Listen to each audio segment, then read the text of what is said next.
Myself, Dr. Amita Asthana from Ajay Kumar Garg Engineering College, Ghaziabad. In this video lecture, I will be telling you the concepts for amplitude modulation. So here, this particular topic belongs to the unit 5 for the code as per described by the AKTU University BEC 201. So here, now this amplitude modulation, we are considering the we are switching directly to the amplitude modulation. So what is amplitude modulation? First of all, we must understand what the amplitude modulation does and why it is being used and it is being studied. So here, so the let's say the whatever signal, if it is of very low frequency, let's say if I can draw one particular signal, a massive signal, it is obviously all nature generated signals, including human voice. All the signals are of very low frequency, but we are transmitting it to a very high ranges. So how it is possible to transmit such low frequency signals to very long ranges? So this is how it works. What we do is we just adopt a simple technique of modulation. So here, so I will be explaining. Let's say consider one very low frequency signal MT, a very low frequency signal MT. As you can see, this is a sinusoidal signal, okay, and its time period, if you can see, this is very large. This time period where the one cycle is completing, it is very large as shown in the diagram. That means it is having very low frequency because time period is very large. F is equal to 1 by T. So what we do is, it is my voice signal and it is, let's say, of very low frequency, a very low frequency signal.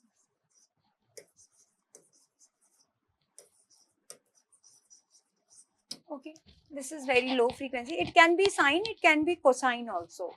So what we do whenever we are doing the calculation, we will take the cos wave where because there is only a phase difference of 90 degree. So that doesn't matter in the derivation at all. So we will be taking, while deriving, we will be taking the cosine signal. So just for understanding, get it. So now what we do is, this signal I need to transmit.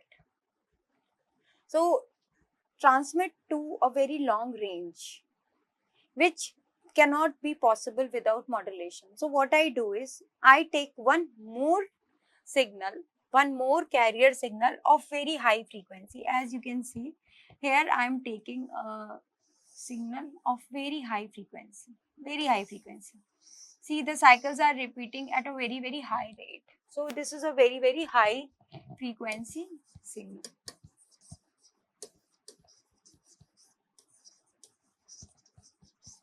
And this, I am saying that this is my carrier wave. First signal which I want to transmit is modulating signal, and second which I am taking of very high frequency, and that is known as carrier signal. So what I do is, somehow I multiply these two sinusoidal signals. Okay, I am multiplying these two signal and the final, and some some DC shift is also there, and what I am getting is, I am getting one signal which is approximately following the uh, amplitude of the modulating signal, but now it has become very high frequency signal, and it is approximately equal to the high frequency of the carrier signal, right? So this particular wave, it is known as amplitude modulated wave. This is my EM wave which I have drawn in the red pen. So so this is my high frequency modulated wave, and what I have done is that I have combined these two signals, right? Okay, so this is how I am converting my very low frequency signal into a very high frequency signal. Now this particular AM modulated wave I can transmit to high ranges, right? So I told you, let us say the modulating signal, I must take AM cos 2 pi FMT, where FM is the frequency of the signal and AM is the amplitude of the modulating signal. Similarly, I will take the carrier signal as CT, where FC is the frequency of the signal and AC is the uh, amplitude of the carrier signal, right? Now, AM and AC are the amplitude of the modulating signal and the carrier signal respectively.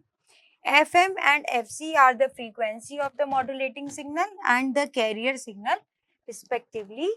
Now, the amplitude modulated wave equation would be this one.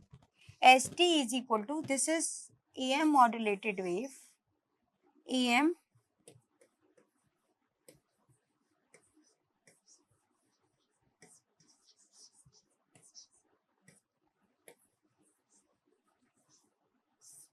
and that is equal to AC plus AM cos 2 pi FMT whole bracket multiplied by cos 2 pi FT. This equation, this is the standard amplitude modulated wave equation, right? So this equation we need to always, remember this particular amplitude modulated wave. Now that is the standard wave equation which we have studied, that AM is the modulated wave amplitude, AC is the carrier signal amplitude. Just write down the terms and try to learn these terms.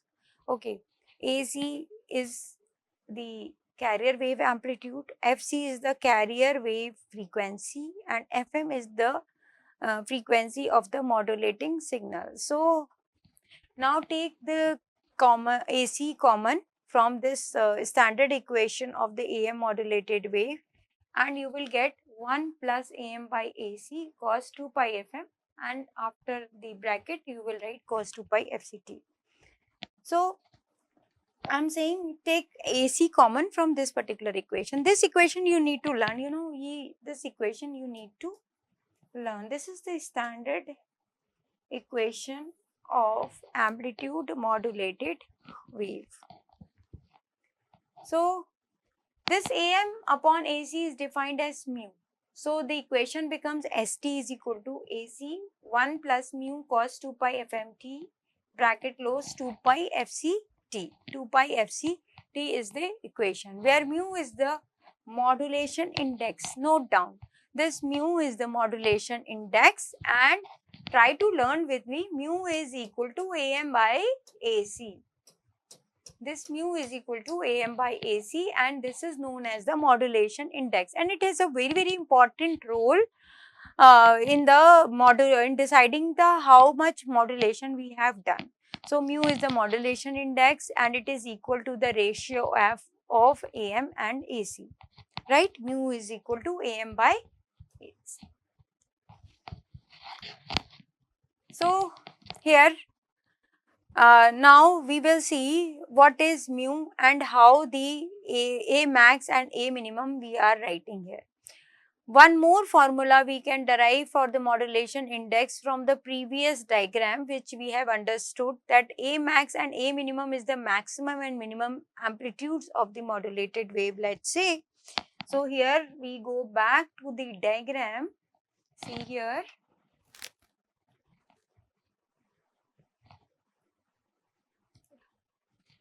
This is my final, wave equation. If you agree with me, this was my modulating signal, right? Okay. And this was what? That is AM. This is AM. And carrier, what is this? This is my AC. So if you can add, then maximum amplitude of amplitude modulated wave will be what? AM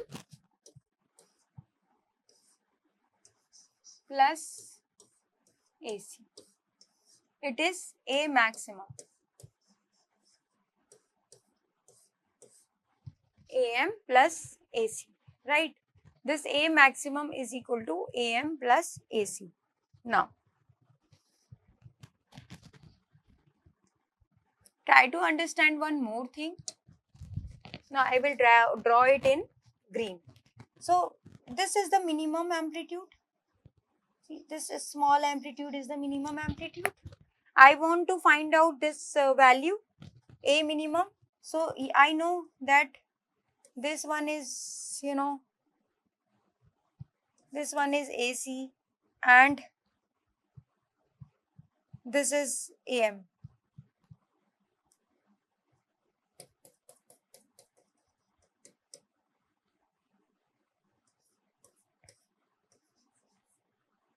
This is AM and this one is AC. Okay.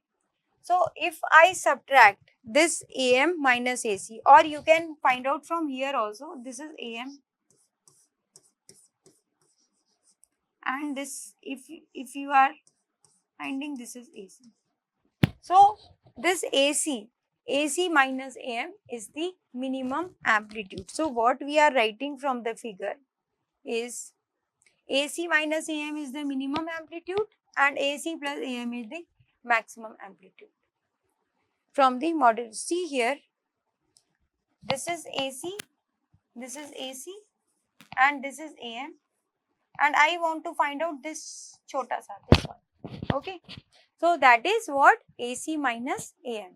So minimum amplitude is AC minus AM.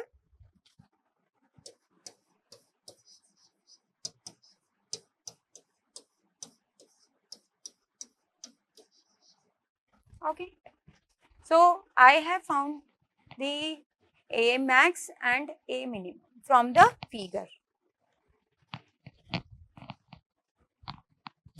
So I have written these two. Now I can find out A maximum and A minimum, AC plus AM, AC minus AM. Now I can find out AC is equal to A max minus A minimum upon 2 and AM is equal to this A max plus A minimum upon 2. So if this equation I can put, I can find out mu is equal to AM by AC. This one formula we can derive from the whatever we have learned so far, right? Now, so this modulation index, I told you, it is having a great importance. Let if this mu is less between 0 to 1, then we can have amplitude modulation in a perfect manner. But if it is mu is greater than 1, then there will be some overlapping and the loss of the signal, right? There would be a loss of the signal. For exactly mu is equal to 1, these two will touch each other. Exactly these two will be touching each other, right? Like this. Okay. For exactly mu is equal to 1. Now, coming to the bandwidth. All the bandwidth is the difference between maximum frequency minus minimum frequency. The maximum frequency, if I am solving this particular equation of amplitude modulated wave, then just solve this equation, then you will get this component and then this multiplication of two cosine signal, cos A into cos B, cos A plus B plus cos A minus B. So it will come, this will be remain same as it is, and one component will become Fc plus Fm and one component will come out to be cos A minus B, Fc minus Fm. So minimum frequency is Fc minus Fm and maximum frequency is Fc plus Fm. From this, the standard equation of amplitude modulated wave. So the F max minus F minimum, if you will do, then you will find out bandwidth is equal to bandwidth of AM amplitude modulated wave is equal to twice of FM, like this, right? Okay, so here we go. Now coming to the power calculation in amplitude modulated wave, we have found already, we have derived three terms. First is carrier, second is Fc plus Fm component, and the third one is Fc minus F. So this particular component is known as the carrier component. This is upper sideband USP, and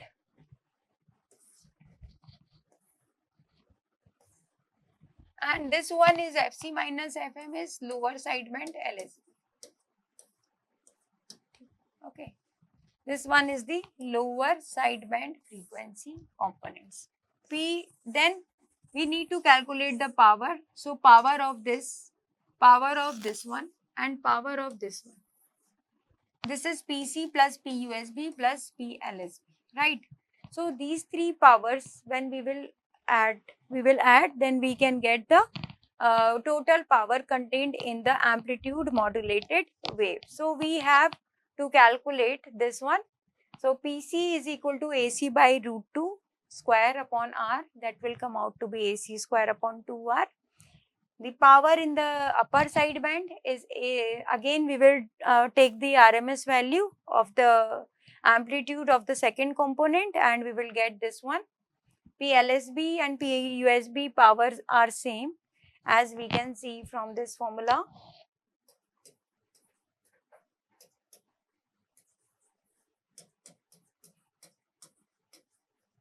These two powers are same, and when we are going to add up these three powers, we will get PT is equal to total power is equal to carrier power into 1 plus mu square by 2. This is the total power for this one, where modulation index, if modulation index is mu, okay, if mu is equal to 1, the power of AM wave is equal to 3 by 2 of the PC. Now the formula we have derived, now there are numericals based on these concepts. Let's say AM transmitter has a carrier power of 30 volt, that means we have given PC. The percentage of modulation is 85%, that means we are given 85, that means 0.85. Mu is equal to 0.85, we have to find out the total power PT. We can directly apply this thing and we can calculate the total power. The total power is known, PC is known, then we can find out the power USB and power LSB and divided by 2, so that because PUSB is equal to PLSB. So simply we can perform such numericals. Okay. Now again there may be some another kind of problems also in terms of current, so there no need to worry. You have to just apply the formula I square R for power, right? So here it is given, an antenna has an impedance of 40 ohms. So resistance value is given here R, an unmodulated AM signal, and unmodulated, that means carrier, it is here, it is given the power of carrier signal produces a current of 4.8, that means carrier current is being given IC of 4.8 ampere, and the modulation again mu value is given 0.9, the carrier power. So PC we can calculate 4.8 square into R, that is PC. Once PC is calculated, then we can apply for calculate the total power. PT is equal to PC 1 plus mu square by 2, or you can go for this particular formula also. Write down IT square R for PT and PC IC square R 1 plus mu square by 2. So you can use anyways, and you can find out the formula for power ULSB and power USB. Again here we have been given this particular antenna current of AM transmitter 8 amperes, that means when only carrier is sent, that means IC is given, but it increases 8.93. Okay, So now it is again IC is given, but they are saying that IT previously it was like then 8 ampere, and when it has been modulated it has become 8.93. So what it is saying, it is saying IT is 8.93 amperes, and see, the only the thing is that question is a bit twisted, and you need to understand what has been given in the question. So mu is given 0.8. Now you can apply this formula. PT is equal to PC 1 plus mu square by 2 IT square R is equal to IC square R 1 plus mu square by 2 R to R cancel. IT is given 8.93. IC is given 8. 1 plus, find out mu, and then you can calculate the determine the antenna current when the percentage of modulation changes to 0.8. So if we have mu, then you can calculate the second part again by applying the same formula. When the modulation changes to 0.8, earlier it was coming out to be 70%, and then they are giving it as 8, then you can find out the antenna current when the percentage modulation changes to. So anyways, you can find out these values by applying the simple concept. Let us revise once. Amplitude modulated wave, very low frequency, then carrier wave, very high frequency. We have combined, finding the maximum amplitude and the minimum amplitude, and then we have calculated the power and all the numericals we have checked.